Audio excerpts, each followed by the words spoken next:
Pirikor, салом алейкум. Омад хуб.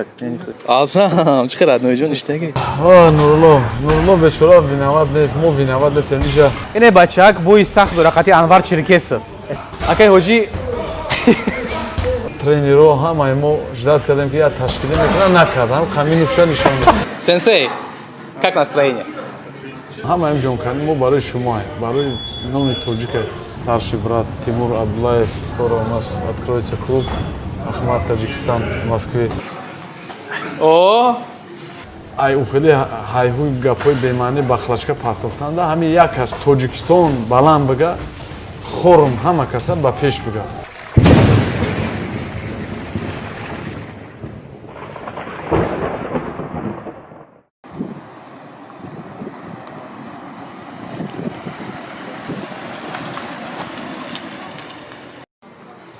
о, терминатор, чӣ хеле? Созӣ ака, тенҷӣ, саломатӣ. Хубая бардаи бахвати бра. Чиқарад бин иштаги? Чо, созӣ. Азам, чиқарад ноҷон иштаги? Ҷаха чиқай брат иштаги брат? Зур гуфтадан ки. Салом алейкум. Pirikor, салом алейкум. Омад хубая. дар ҷоби ҷакай қадар пазмон шдем хата. Ин касалиёда алҳамдулилла ватанода будем. Фаридем омадем, ин касалиёра дига нигоҳ накарда бачаҳоро гирифтем омадем тайёрӣ. Худованд беғбол накунад, хай дар ҳаққи бачаҳо дуо кунем. Фаридун, Ҷаҳонгир, Ҷах, баъд Азам, Беҳрӯз ҳамашон бой дорад. Фаргатовпур рафтисе ба ҳамин хотир омадем. Рӯзи 19 бой дорад. Сидхан дуо кунем ки парчама бардорад. Тоҷикистон ба пеш. Оз дар ҷои чӣ хел машқотон гузаштасе?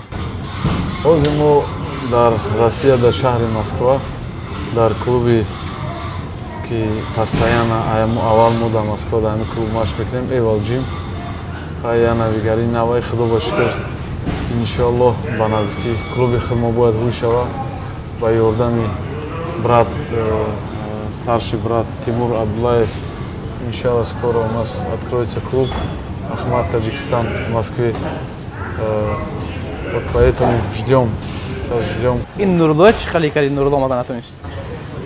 Нурло бечора виноват нест, мо виноват нестем. Инҷа ҳамада маълума пандемия, касалӣ, чизо қатӣ мо возможност надошт, барое ки гражданствои Россия надошт. Ай сабабе ки гражданствои Россия надошт, намонданаш биёяд. Тамоми мақомотҳо, тамоми миди Россия, миди Тоҷикистон хай давода кардам, бечора натонистам. Соперникиш як ҳафта мондааст, травмаши. Ҳамин хел боло ба боло шуда. Ине бачак бои сахт рақати Анвар Черкесов. Не бачак. Давай, Ҷафар, давай. Шо есть, брат?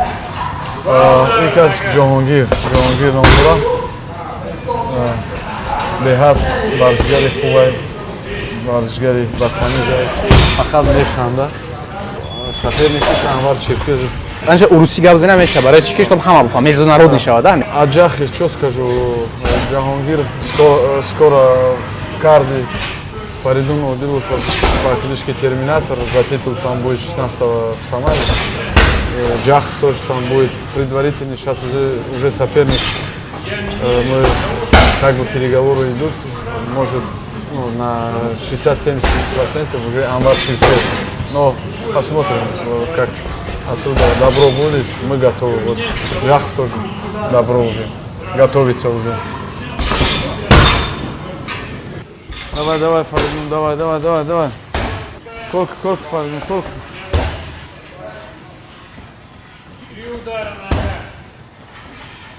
Давай, Фаридун. Давай. Фаридун Одилов скоро будет драться за титул GFC. Вообще он должен был драться в категории 83. Что ты думаешь о его возможностях, брат?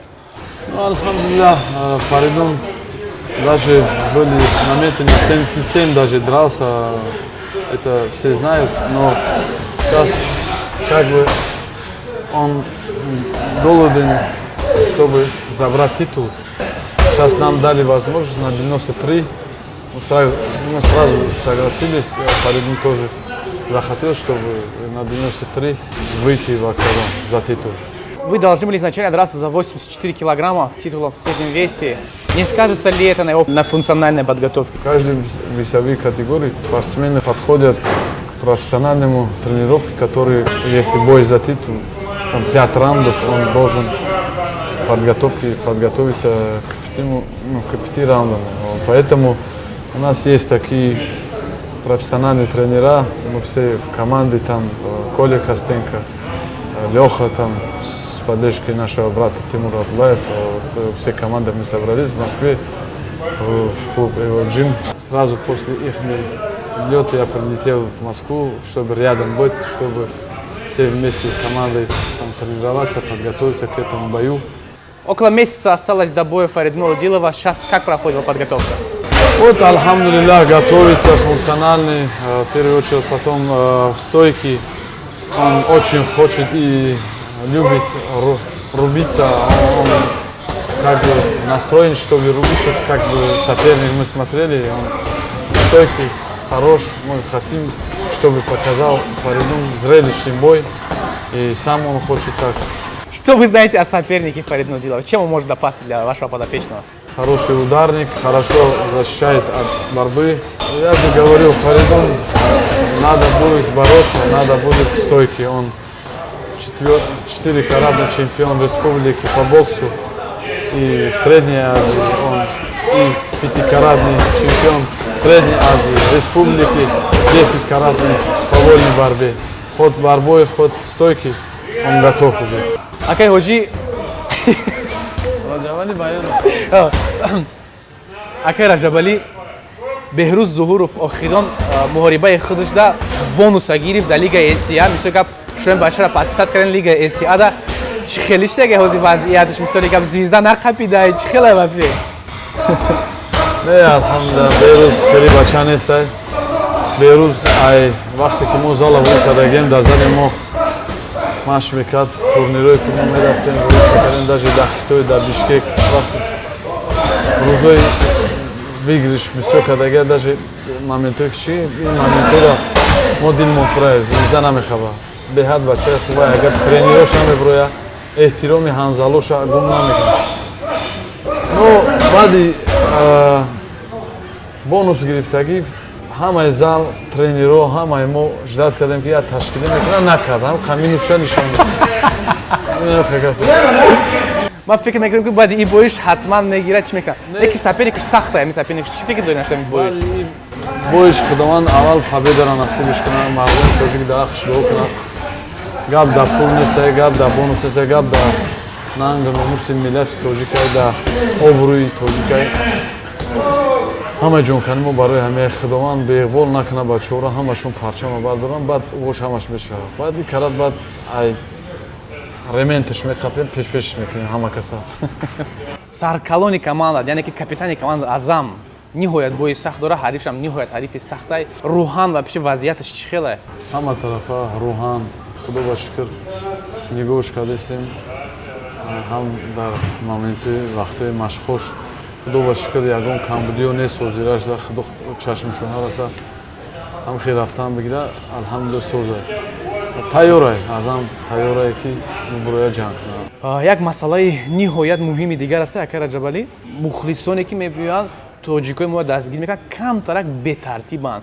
Ҳамин масъалада ман ҳама вақт пешаи турниро вақте ки бачаҳо меянд, студенто, балешко, аввал насиҳати мо ҳамее ки аввал тамиз рафтор ба маънагии миллати худмона мо бояд нишон дем.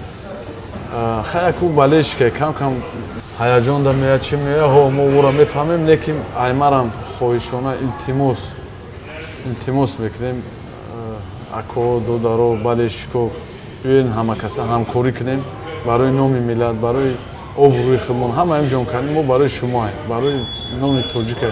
Агар шумо моро агар дастгирӣ накунем, мо ҳамкорӣ накунем дар вақти мусобиқа, мо метонем як кор карда, як кас саркалон мондан дар кор, ай ухеле ҳайҳуи гапҳои бемаънӣ ба хлачка партофтанда, ҳамин як кас Тоҷикистон баланд бига, хорм ҳама каса ба пеш бига.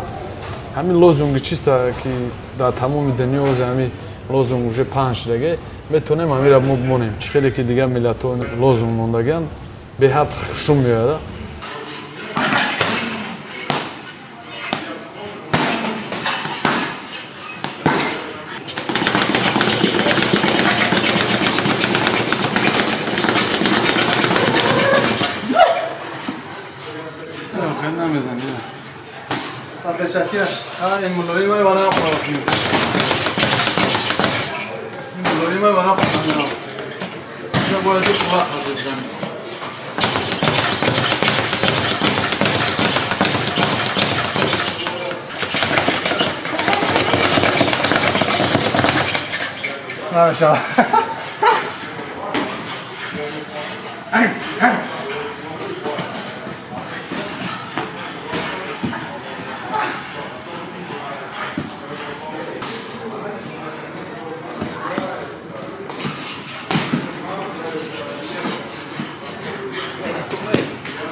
O.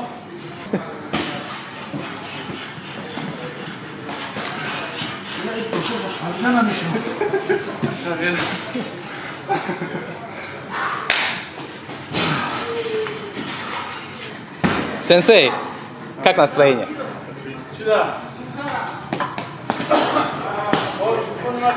Когда состоится твое возвращение?